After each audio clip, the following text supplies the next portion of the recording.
Hey, good Tuesday evening, everybody. It's Chief Meteorologist Brad Panovich. It is a steamy evening out there at Live Weather Impact tonight. We're going to be tracking an isolated storm. One has already exited the region, but for the most part, we're actually tracking some clearing skies out there. The heat is going to become a big story. Tim and I will obviously be talking a lot about that, but let's start with a view outside because as cloudy as it was for the western part of our area, we're starting to see some breaks develop. It's kind of a weird day because the temperature's actually gone up in a few spots because skies have cleared out and the rain is pushed out. And remember, the sun doesn't set till 8:37, I believe, tonight was the time I had here in Charlotte. There's the one storm. That was a pretty nice storm. Came through the airport earlier this afternoon, moved over Lake Wiley.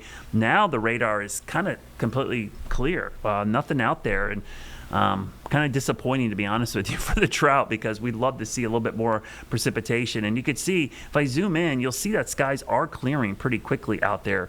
So we could see temperatures go up here in the next hour or so. It is super steamy. Dew points low 70s. So, just nasty. The air temperature has actually gone up in Charlotte to 81. South and east, we've seen a lot of sunshine. Those temperatures are in the 80s. Tonight, not much of a cool down. Temperatures will be falling back from the 80s and only into the mid-70s. You see the temperature actually going up at 8 o'clock. That's because of sunshine. A lot of folks heading uptown. We've got Post Malone and Jelly Roll at the Bank of America Stadium. Also got a Knights game. So there's a lot of traffic, a lot of people out. No issues at all. In fact, I'm going to lower my rain chance here to 20% because I just don't see much in the way of any storms developing tonight. We're all pretty much in the clear right now. So let me update that. I'll do that live. Watch the little icon. We'll change it for you in real time here.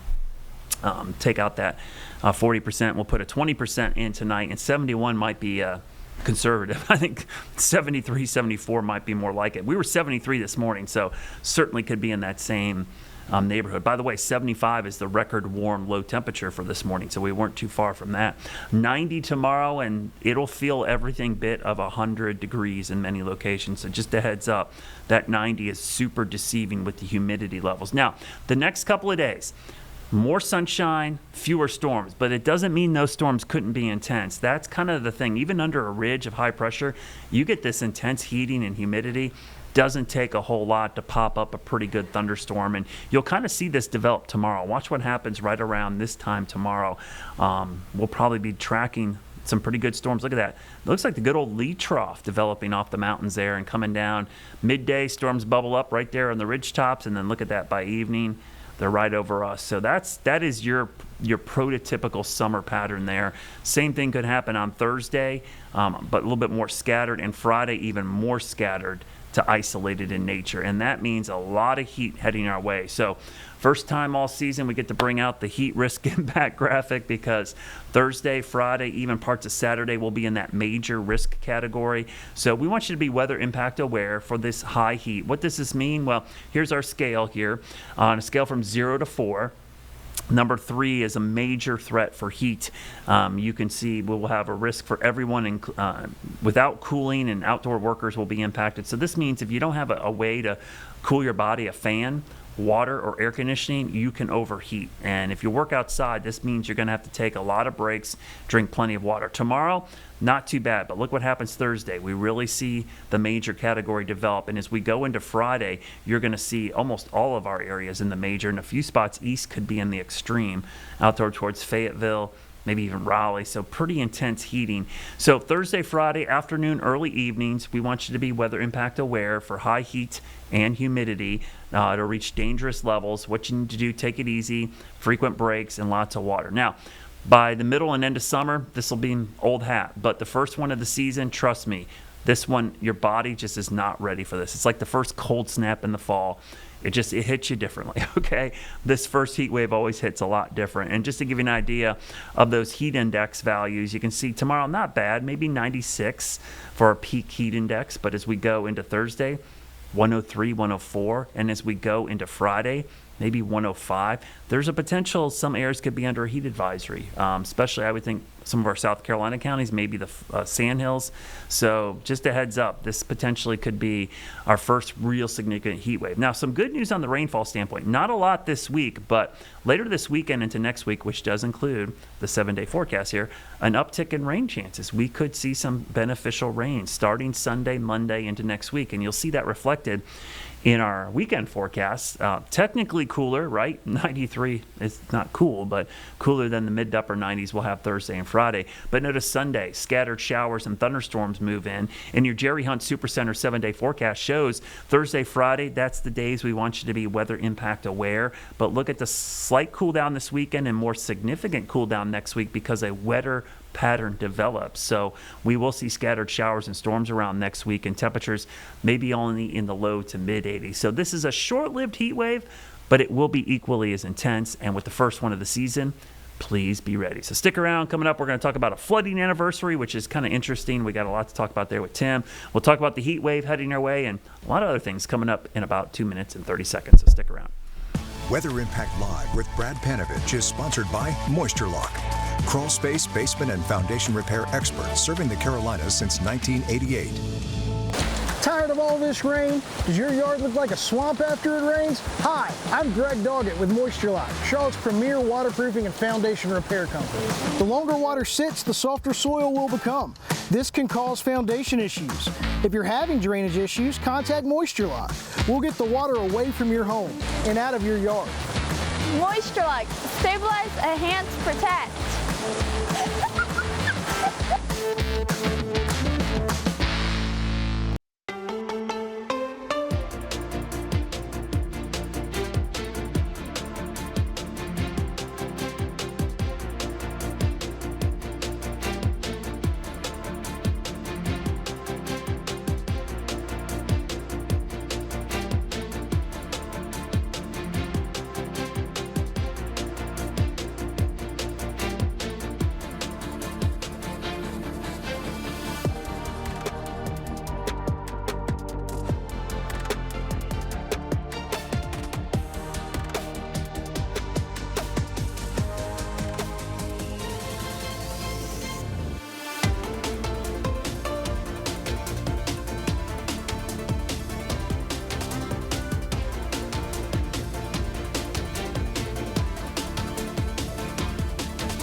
Welcome back, everybody. Tim Buckley joins me from the Triad today. Welcome in, Tim. Good to see you back here on this Tuesday.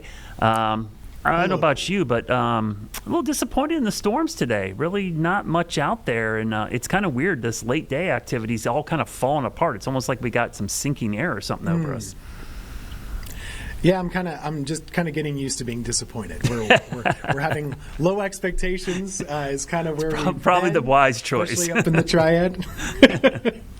Keeping our Yeah. expectations low, I guess, Yeah. has been the best way to be. But you're right; these are fizzling more than not. Although some really heavy rain coming out of that one cell that split our areas from Rowan County up through Randolph County now. Yeah.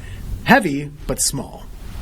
Yeah, and yesterday that was an area Alex and I were highlighting because there was a flash flood warning in Davidson County, right there on True. the county line, and that's the thing, Tim. It is weird. We're in this drought.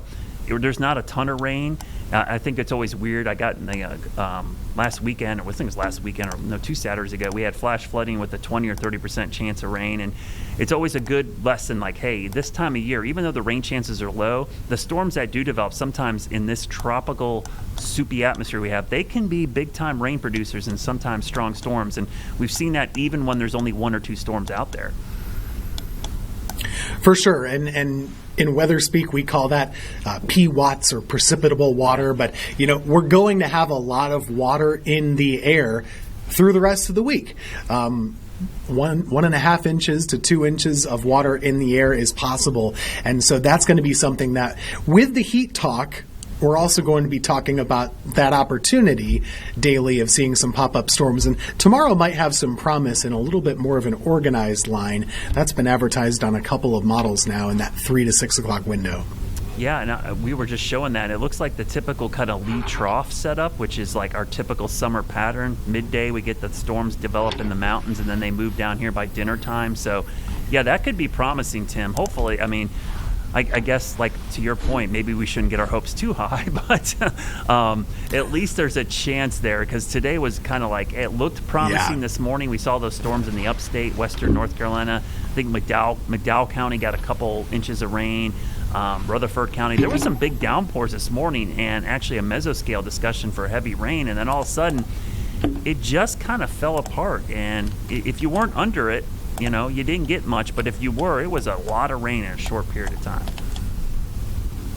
Yeah, it's kind of impressive. You talk about areas that have really done their work to get out of the drought.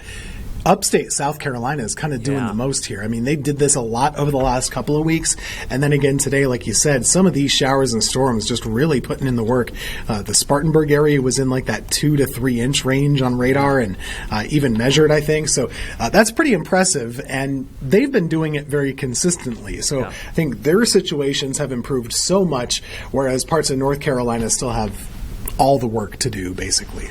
Yeah, I feel like we're getting a drought gradient here because, like, even around Charlotte, it's like some parts of Charlotte are doing better than the north part. But you're right. Going on in South Carolina, they're doing great. And then up towards you guys, it's crazy how dry it's been between the Triad and the Triangle area. It's just May there wasn't much. There hasn't been much since, and it's been hot. And so that's an area I think with the drought monitor coming up on Thursday, I'll be curious to see if there is an upgrade for some parts between you and Raleigh up there. There might be somewhere that sees an exceptional upgrade. Yeah, it's certainly something to watch for. The impacts, I think, will be maybe what drives that or not. We still don't have a large number of water restrictions or anything up here, so that might be something that they consider. But you're right. It's getting into people are just throwing their hands up and saying, what do we got to do? Get some rain around here. So we'll see what this week brings. Yeah, and so we've got a pretty big anniversary of an event, Tim, and I don't know if you remember this, 2019, we had, this can happen in the summer, we had a stationary cluster of thunderstorms form on June 9th into the 10th, and these storms moved up into the Hickory area, and they sat there for like hours in the early morning hours. And what happened is it caused flash flooding up there, but this is in Charlotte and shows you the effects of the Catawba River basin. This all flowed downstream, and so this is Riverside Drive. I believe at the time, this was some of the worst flooding we've seen on Riverside Drive since I think it was the remnants of Francis came through. And who would have thought we would have seen something even worse, though, Helene, back in 2024. But just goes to show you, this time of year, stationary front, maybe stationary storms, training over the higher terrain could cause a lot of flooding and even downstream. And at the time, Governor Cooper even made the comment, Tim, that this shouldn't happen or shouldn't happen again. And lo and behold, Helene happened. So I think James got that soundbite from Governor Cooper back then saying that this should never happen.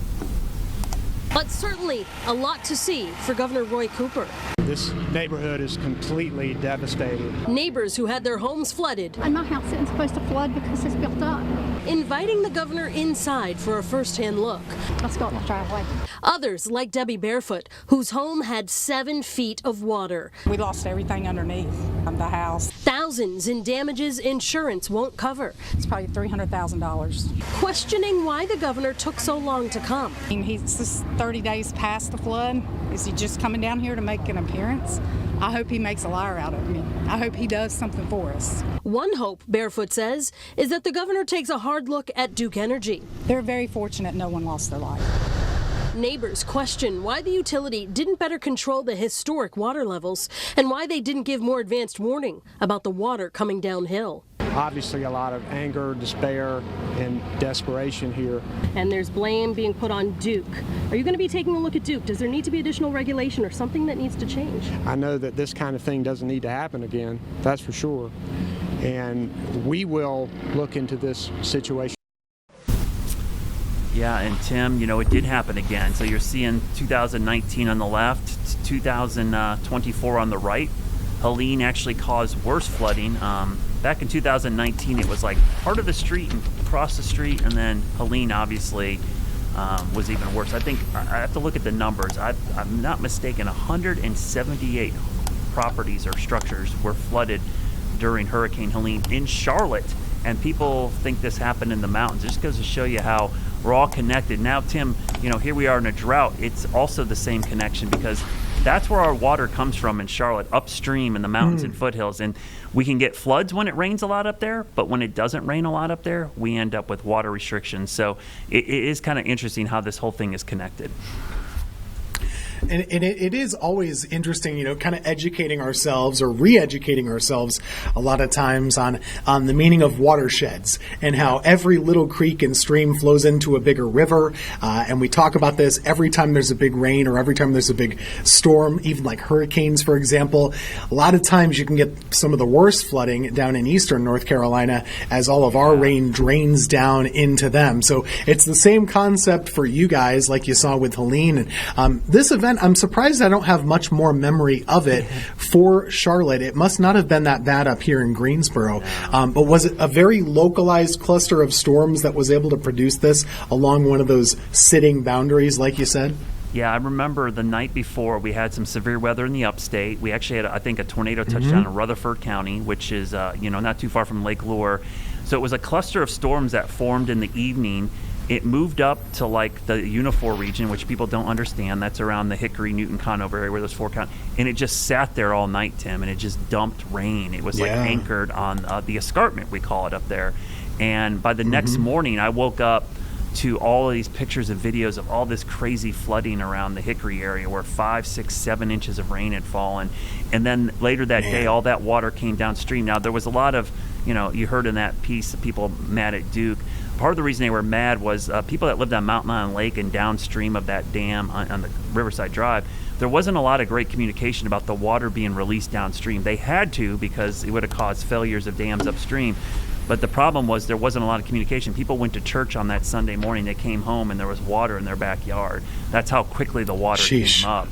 And it is always tough because even the Weather Service, I know, struggles with this because it's a watershed, as you mentioned, but the dams are all controlled by a utility, right? And they can control how much water comes down. And if there's not good communication between the Weather Service and us and the public, sometimes people get caught off guard because they don't know where that water is being stored or when it's being released. And that happened in this case, and it happened in Helene as well. You've got to kind of make decisions there if you're, the utility, right? There's got to be structural concern for the dam and concern for property along the rivers and all that sort of thing. I suppose if it's an anticipated event, you can kind of make choices before the rain starts, but in terms of managing levels. But when it's a summertime storm, a lot of times these things, they can kind of be a little unexpected, right? In terms of the level of 4-7 inches of rain, you probably wouldn't have forecasted that. Yeah, you're right. Now, it's one thing if we know like the spring flood season's coming or a hurricane, they can move water downstream. But you're right, overnight downpours that were just pop-up storms at one point. That's a hard thing to plan for. And the crazy thing is, I remember we flew our drone over Mountain Island Lake. So people aren't familiar, Mountain Island Lake is a small lake between Lake Norman and Lake Wiley. It's a pretty nice lake. It's actually where one of the intakes for our Charlotte water supply is. And that level is usually maintained pretty well because of that. But they have a spillway, so they can release water through the dam, but they have a spillway when the lake gets too high. The water came up so quick, Tim. There was a marina on the lake, and you probably have seen these docks that are on floating pillars, right? So the water levels go up and down, the dock goes with it. Well, there was no cap on the top of the post, and the whole dock and boats floated off and went over the spillway. And I think 100 boats or something went over the spillway, and it was a mess. It was just one of those things, and all that water goes through a narrow part of the Catawba River on Riverside Drive, so it's like a bottleneck, and unfortunately that is a very flood-prone area. It's flooded multiple times. They've tried to buy houses. It's also a beautiful area, by the way. I get why people live there, because if you go down there when it's not flooding, you're in Charlotte and you feel like you're in the mountains. It is just a beautiful area, but it is susceptible to that flooding. I think it's a good reminder. You don't need big weather systems to cause big flooding in the Carolinas in the summertime. We only have to look back to last July, when we had just started doing this show, by the way. I remember there was about a week-long stretch. It ended up with Chantal. But even before Chantal came in here, for about 5, 6, 7 days, each and every day there were some sitting thunderstorms popping up in different parts of the Piedmont, and a different town was getting flooded every day. If you get a pattern that sets up, even in a drought we could see this, if there's not any flow, there's not any wind to push these storms around, they can just rain and rain and rain, and that's something you always have to be on guard for around here in the summertime. As they've seen in other parts of the country, the Midwest been getting hit hard the last couple of days as well. Yeah, there's been some wild weather across the country. We had flooding today in southern Indiana, the Louisville area. I think there was some areas that saw 4 or 5 inches of rain. Yesterday, I posted this on social media because I was watching this last night, Tim. There was a bow echo that came through central Kansas that produced 113 mile per hour wind gusts at the Salina airport. It was crazy. It wasn't quite a derecho, but it felt like it looking at it on the radar because there was so many 70 and 80 mile an hour wind speeds out there, and it was such an isolated area. As you mentioned, this time of year when you get intense heat and humidity, you can get one of these clusters or these what we call MCSs to form, and they can track for a long time and produce flooding and big wind events. And so anytime we get into a heat wave like we're forecasting this week, Tim, I'm always very wary of it's going to be hot and mostly dry, but boy, we could still see a pretty strong storm or two develop as we get into the weekend. And I think that'll be something interesting to watch, maybe especially by Friday. Let's say, what do we see for big storms popping up, if any, in the afternoons? It seems like we'll have some, and when you are at that level with 70 dew points, 90s temperatures, there's a lot of fuel for that fire to just kind of explode a little bit. So we'll be careful what we wish for. We want some rain. We'd like it to come in a manageable amount so that we don't have too many problems that come as a result of that by the end of the week. But always kind of good to kind of keep your eye on that when it comes to hot weather and July and summertime. There are too many of those bad systems to remember for sure.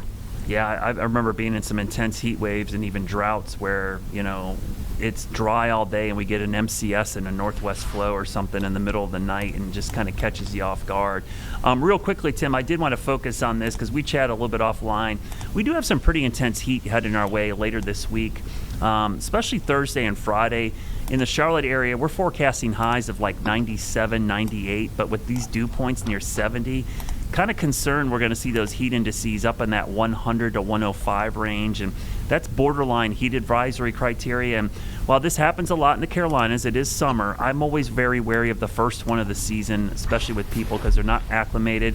School just got out. There's outdoor graduations this week, so we're telling people to be weather impact alert for this because the potential is this might catch you off guard because it's the first heat wave. It's definitely going to be tough to deal with. By July and August, this will seem like second nature, but early June, it's kind of the first one, so maybe just a heads up a little bit.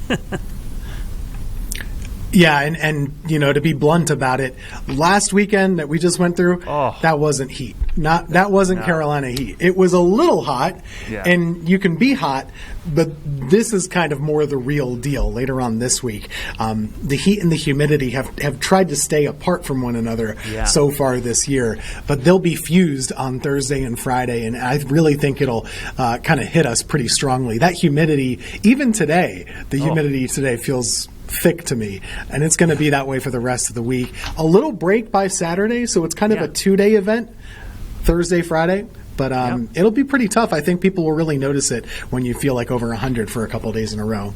Yeah, it's. I'm not a fan of 70-degree dew points with 97 degrees. That's just brutal. We also have some national weather video to share with you guys tonight. Some incredible images coming out of North Dakota.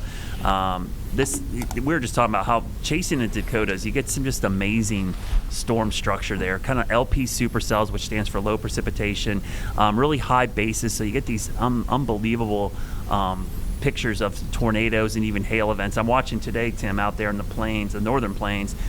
We've got tornado warnings up near Winnipeg, and we've got tornado watches in Nebraska, up in the Dakotas. I think a lot of people think, well, getting into summer, severe weather season kind of goes away. It doesn't really go away. It kind of shifts north. And a lot of people chase up into Canada during the summer. And there's some of the most spectacular tornado videos come from the Dakotas and the prairies of Canada this time of year. Sure does, yeah. The chasers can keep on going north if you want to. That's Canadian severe weather season. Cool video there. What really stands out is you wouldn't ever see a tornado like that around here. Nope. The cloud base is so high. Yeah. Around here, they're usually tree scrapers. That's a really, really tall storm. And, of course, you can see the dust getting kicked up on the bottom of it as well. Yeah, we call the LCLs, the limited condensation levels are so sky high there in the northern plains, and you get the spectacular. Beautiful. And the long days make for like tornadoes at like 7, 8 o'clock at night that are still before sunset. True. So it's pretty wild. So we'll be talking more about the heat probably over the next couple of days, but we're out of time for today. Stay cool out there. If your AC isn't tuned up, probably a good time to go do that before the end of the week, Tim. Oh, yeah. Good advice.